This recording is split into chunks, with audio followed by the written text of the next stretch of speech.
Hey there, welcome to the channel. Let's make a gluten-free corn casserole. I'm Jamie with Savorysaver. I share gluten-free recipes, tips, tricks, and resources to make your gluten-free lifestyle easier. So please consider hitting subscribe and let's get started. This corn casserole recipe comes from a popular 5-ingredient corn casserole recipe. And one of the 5 ingredients happens to be Jiffy Mix. Jiffy Mix, of course, contains gluten, so you can't use it. So we're gonna take some ingredients and kind of make our own Jiffy Mix and use that along with the other ingredients typically found in that casserole to make our own gluten-free version. Let's get started. So to get started, we're going to mix our dry ingredients first. So at this point, or once you mix everything together, you can turn your oven on to 350 degrees to preheat. And the reason I say either of those times is because sometimes cornbread as well as gluten-free recipes do better because they rest for a minute or two. So I suggest trying either way to see which one gives you the better results. So let's mix our dry ingredients. I've got 2/3 of a cup of a gluten-free all-purpose flour blend. I'm using King Arthur's Measure for Measure. It has everything in it that you need. I would definitely try your favorite brand of gluten-free flour that has everything in it. The other thing you may want to do is just try maybe some rice flour and some cornstarch, maybe a third of one and a third of another or something. Mix it up a little bit and see how it works, because there's enough stuff going in here that I think our corn casserole is still going to set up. So I would use the flours that you can tolerate the best. So 2/3 of a cup of that. I'm going to add 1/2 cup of cornmeal, 1 tablespoon of baking powder, make sure it's gluten-free, 3 tablespoons of granulated sugar, 1,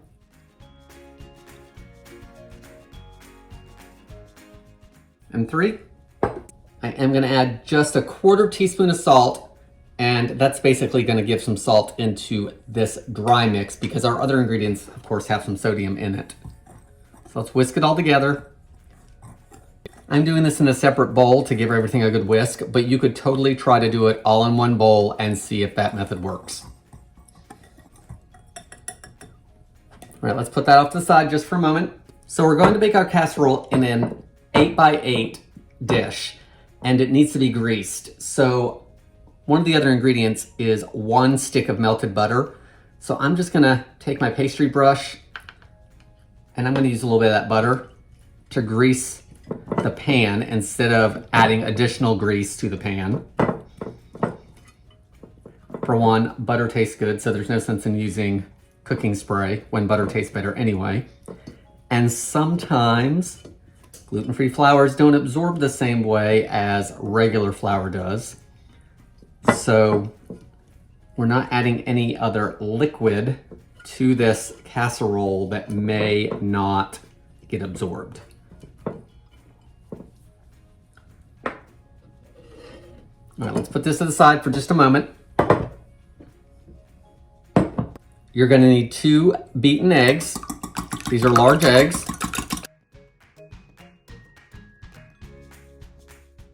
Now I've got a large bowl. Let's add the rest of our ingredients to this. 1 15-ounce can of corn that I've drained. If you have fresh or frozen corn at home instead, I don't see why you can't use the same amount. I've got 1 15-ounce can of cream corn. And guys, I have to say, I don't usually keep this in the house. It's not something that I find appealing, let's say, which is not like me, but I'll just take my whole kernel instead of my cream corn. Maybe homemade cream corn is better, but the canned stuff doesn't appeal to me. I'm gonna add 1 cup of sour cream. Let's add in those lightly beaten eggs. Let's also add in that 1 stick of unsalted butter. Give everything a good mix.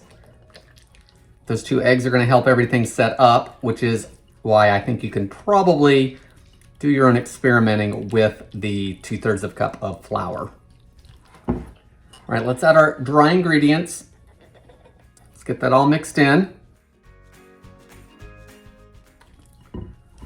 All right, guys, that was super easy. Didn't take us any time. Let's get this poured into the casserole dish. Just smooth it out just a little bit. All right, guys, it's in the pan. Now we just need to get this baked off. It's gonna take about 45 minutes in that 350-degree oven. You wanna bake it until a toothpick comes out clean. We'll be right back. So guys, we're over at the stove. It has been actually 50 minutes, and the first 45, it wasn't quite dry in the center. So this has been 50, and my toothpick is nice and clean.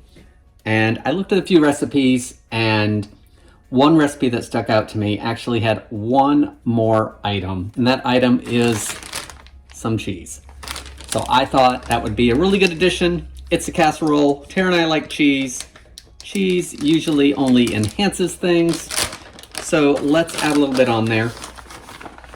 This is optional, but I think it's gonna give it some extra flavor. Guys, I am using the pre-shredded stuff, so make sure that's something you can have being gluten-free. Lots of times, and you can actually see it on this, there's a little bit of powder on the cheese, and this brand uses potato starch. And what that does is that helps keep the cheese separated into shreds.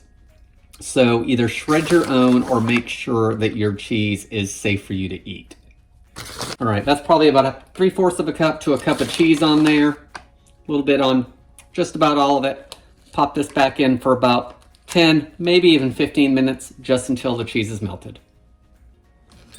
So here's our gluten-free corn casserole. It is cooked through. It's, I'm going to use the M word, moist. So I'm sorry for any of you that don't like that word. My wife hates that word. So let's give this a taste.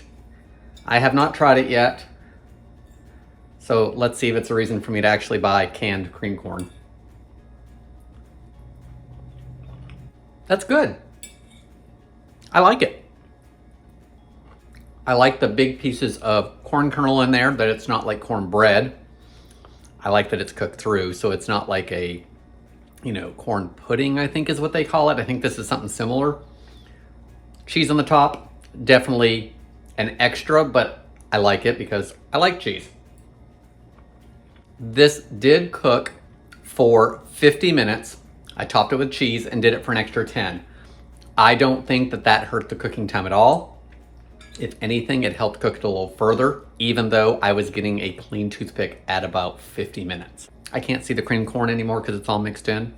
I like that because I don't like the looks of cream corn. What do you think, guys? Gluten-free corn casserole. We basically made our own Jiffy mix. So maybe I need to do that as a video and see how it comes out on its own. Great for summer since corn tends to be in season. Just swap out the canned regular corn for fresh corn, or grab some frozen corn out of the freezer and thaw it a little bit. Both would work. Great for maybe a Thanksgiving side dish or some other holiday side dish when you need one. Gluten-free corn casserole. Thank you guys so much for watching. I appreciate it. I appreciate all the comments you guys leave me. You're always informing me as well as other viewers on what you do handling your gluten-free lifestyle, so it's greatly appreciated. Thank you so much. I hope to see you in the next video.